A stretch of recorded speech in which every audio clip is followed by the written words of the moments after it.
Today I'm going to do a quick video showing how I organize and store my seeds and then how I start them in my seed trays. When I collect the pod off the plant, I put it in these organza bags, and this is my cross wire, and I either write it on a piece of paper what the pollen parent or pod or pollen parent was, depending on which way I organize it and track it. And I'll shell the pod normally 2 days after I put them in these bags and let them dry. And then whenever I have 200 of these bags, and then whenever I need more bags, I'll go ahead and put them into the plastic bags, which I store them in until I get ready to start seeds.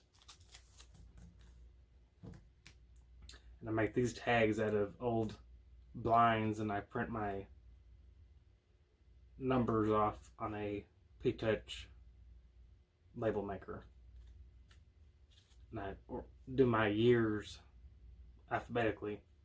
So my C is going to be for 2021 seed crop. This is an example of one of my seed trays. I use 3-inch pots.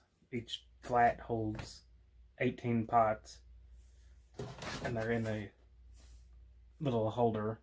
And I use a bottom tray with no holes, and that'll help once these seedlings get big enough from dampening off.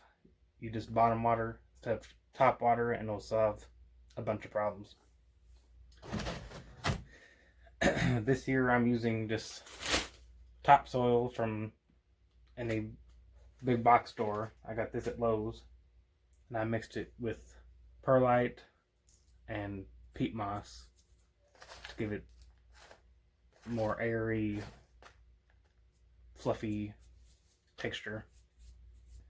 And what I also use is I use clear plastic bags instead of domes. I just cut them up to cover this. This helps keep the moisture in. You don't have to water as often.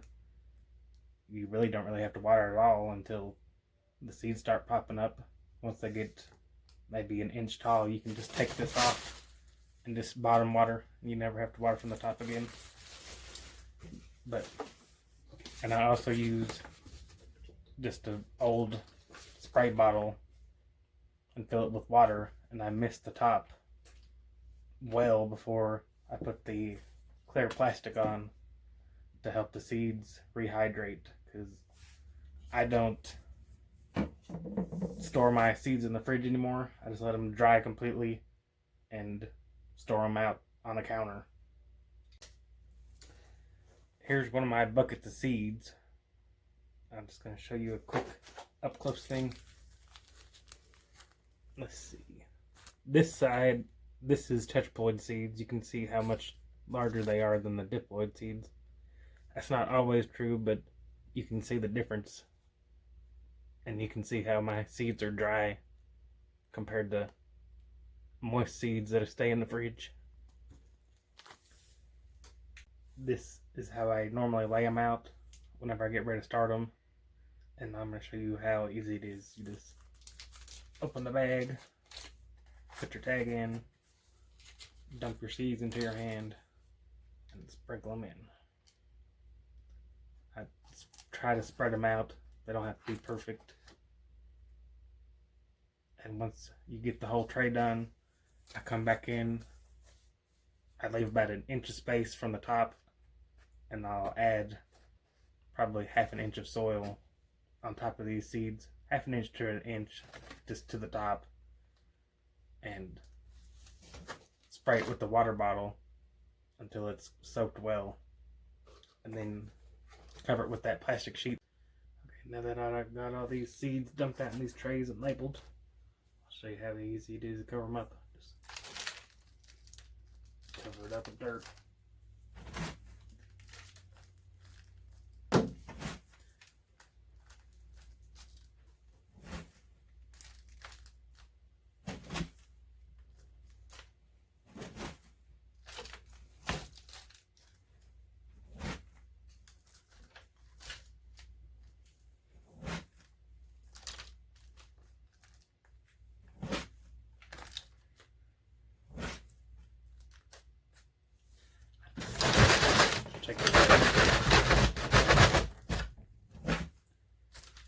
it. Just water them in for their first water. Cover them with that plastic and you'll be good to go. They should start sprouting in about 7 days.